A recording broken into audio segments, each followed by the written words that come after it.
Hey folks, today I want to talk about two firearms, European American Armory Bounty Hunter and the Heritage Arms Rough Rider.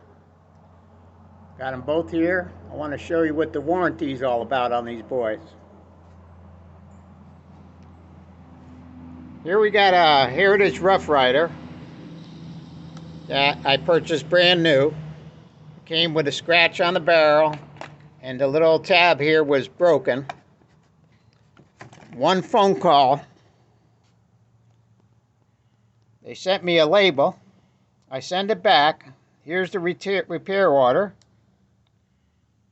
Zero cost. One way down, one way back.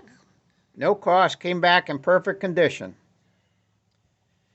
Here's your European American Armory Bounty Hunter with the original problem. The ejector sticks in this position. Each time it sticks, you have to fiddle with this to get it back. No unloading that gun fast. Here's the correspondence that I did with them and I over the weeks. This is a brand new gun. I just purchased it in September. Shot about 100 some rounds out of it.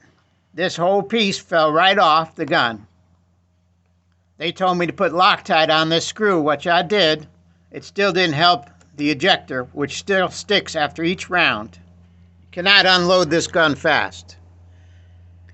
They were very nasty to me on the phone. Here's what they charged me to ship the item back. And I had to pay for shipping it down, $64.20. Here's the repair order. They put a screw, they said the screw on the ejector rod was stripped and glue in hole. Well, of course, they glued it because they told me to glue it with blue Loctite. Replaced and fit new ejector screw, applied Loctite to ejector screw, test fired. This was done as a courtesy. The gun was broken when I bought it, and this is done as a courtesy. Think twice before you buy one of these, boys. It's a great gun. It shoots straight. It's really nice. So is the Heritage Arms. Perfect gun. This one here, you can forget about the warranty. Look them up on the Better Business Bureau. You'll see. These guys are terrible. They don't want to talk to you on the phone. They're nasty on the emails. It's just a bad experience all around. I'll never buy one of their weapons again. Thank you.